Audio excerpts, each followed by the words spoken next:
ఒక నేపాలీ దోపిడీలు పెరిగాయి. ముఖ్యంగా ప్రశాసన్ నగర్లో మాజీ ఐపీఎస్ ఆఫీసర్ వినయ్ రంజన్ రే, ఆయన భార్య తనూజ రే, ఆమెను చంపేసి వాళ్ళ ఇంట్లో 225 గ్రాముల గోల్డ్ని ఒక నేపాలీ గ్యాంగ్ తీసుకెళ్ళింది. వాళ్ళ ఇంట్లో కల్పన అనే ఒక అమ్మాయి పనిచేస్తుంది, నేపాలీ అమ్మాయి. ఆ అమ్మాయి ద్వారా ఇంకొక ముగ్గురు వచ్చి వాళ్ళు గోల్డ్ అవి తీసుకెళ్లారు. ఆమెని ఆ క్రమంలో చంపేశారు. అది ఇండిపెండెంట్ హౌసు. ఆయన వినయ్ రంజన్ రే 1986 బ్యాచ్ ఐపీఎస్ ఆఫీసర్. ఆయన 2019లో జైల్లో డీజీగా ఉంటూ రిటైర్డ్ అయ్యారు. ఆయన ఒక ఇండిపెండెంట్ హౌస్లో 3 ఫ్లోరీడ్ బిల్డింగ్, అది 3 అంతస్తులు. అందులో పైన 2 కూతుళ్ళు ఉంటారు. వీళ్ళు ఫస్ట్ ఫ్లోర్లో భార్య ఆయన ఉంటారు. అయితే ఆయన బెంగళూరులో ఒక ప్రకృతి చికిత్సాలయంలో చేరాడు.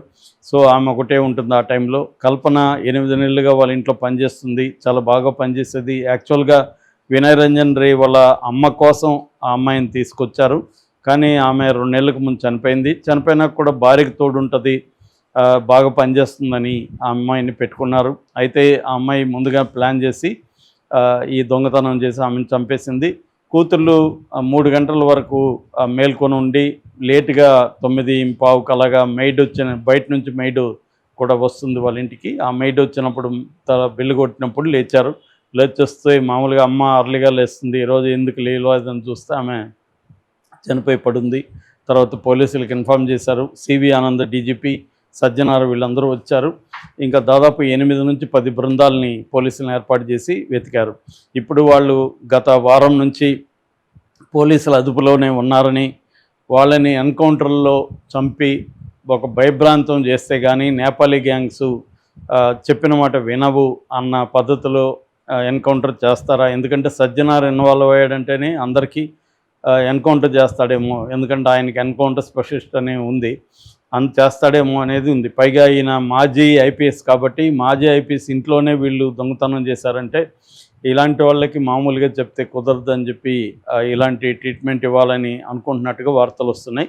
అయితే ఈ కేసులో చాలా వివరాలు బయటకు వచ్చాయి. దీన్ని బేస్ చేసుకొని నేపాలీ గ్యాంగ్స్ అసలు ఎలా పనిచేస్తాయి అనేది కూడా చాలా ఇంట్రెస్టింగ్ విషయాల్ని పోలీసులు బయట పెడుతున్నారు. ముఖ్యంగా ఇప్పుడు ఈ కేసులో చూడాలంటే, ఈ కేసులో ఏంటంటే కల్పన అనే అమ్మాయి, ఆమెది యాక్చువల్గా నేపాల్, తను కొంతకాలం క్రితం పూణేకి వచ్చింది. పూణేలో వికాస్ అని ఇంకొక నేపాల్ కుర్రవాడితో అమ్మాయికి అఫేర్ ఏర్పడింది. ఆ తర్వాత అతనితో కలిసి ఉంటుంది. అయితే ఈ వికాస్ కొన్ని గ్యాంగ్స్ని ఏర్పాటు చేసుకొని నేపాల్ నుంచి రప్పించి అతను దొంగతనాలు దోపిడీలు చేసి దాని తర్వాత నేపాల్ పారిపోతుంటాడు అనేది చెప్తున్నారు. అలాగే ఈమె కూడా ప్లాన్డ్గా వేరే నేపాలీ వాళ్ళ ద్వారా వీళ్ళింట్లో జాయిన్ అయింది. అక్కడ నుంచి చాలా బాగా పనిచేసింది, నమ్మకంగా ఏర్పరచుకునింది.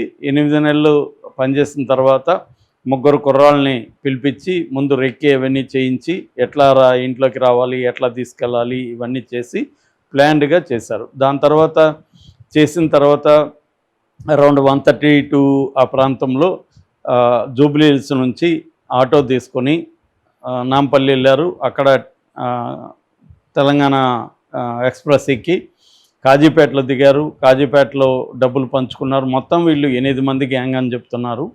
ఈ ఆపరేషన్లో ఇక్కడ పాల్గొనింది 4 కావచ్చు, కానీ వాళ్ళని ఇతర లాజిస్టిక్స్ ఇతర వాటికి ఇంకొక 4 ఉన్నారు. మొత్తం 8 మంది గ్యాంగు. ఈ 8 మంది గ్యాంగు కూడా ఇంతకుముందు పరిచయాలు లేవు. వికాసే వీళ్ళని విడివిడిగా హైదరాబాద్కి పంపించాడు. వాళ్ళందరూ ఇక్కడ గ్యాంగ్గా ఫామ్ అయ్యారు. వాళ్ళకి ఒకరితో ఒకరు పరిచయాలు కూడా లేవు. ఇది కూడా ఒక పద్ధతి అనమాట. దొరికినా కూడా వాళ్ళ వివరాలు తెలియకుండా ఉండడానికి కొత్త వాళ్ళని ఒక టీమ్గా ఫార్మేట్ చేయడం.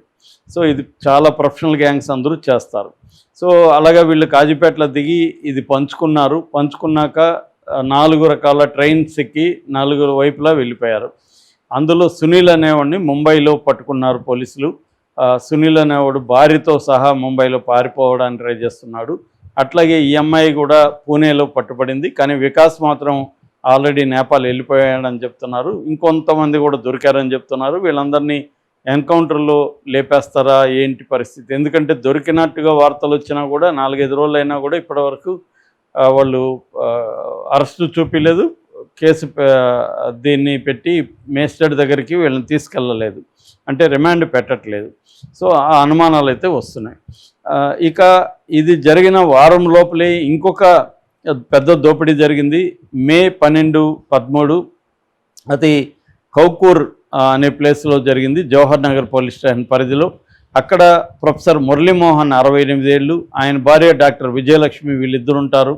వాళ్ళ దగ్గరికి ఒక 15 డేస్ బ్యాక్ రాజేష్, సబీనా అనే ఇద్దరు నేపాలీ వాళ్ళు వచ్చారు. వాళ్ళు పక్కగా ఆధారు అవన్నీ కూడా నీట్గా చూపించారు, అవన్నీ జెన్యూన్గా ఉన్నాయి. దాంతో వాళ్ళిద్దరిని పనిలో పెట్టుకున్నారు. పనిలో పెట్టుకున్నాక చాలా బాగా పనిచేశారు ఈ 15 డేసు. మొన్న ఈ 12వ తేదీ సబీనా బర్త్డే అని చెప్పి నేపాలీ కొంతమంది ఒక 7-8 మంది వచ్చారు. బర్త్డేకి వచ్చినట్టుగా, బంధువులు అన్నట్టుగా పిలిపించారు. బర్త్డే జరిగింది.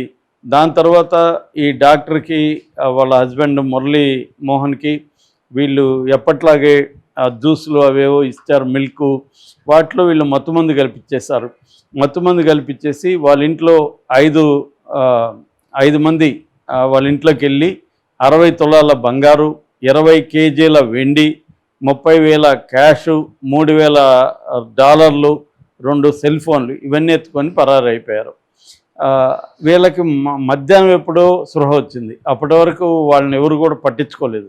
స్పృహ వచ్చినాక లేచి చూసుకుంటే ఇదంతా జరిగింది. దాంతో వాళ్ళు లబోదిబోం అంటూ పోలీసులకి ఇన్ఫామ్ చేశారు.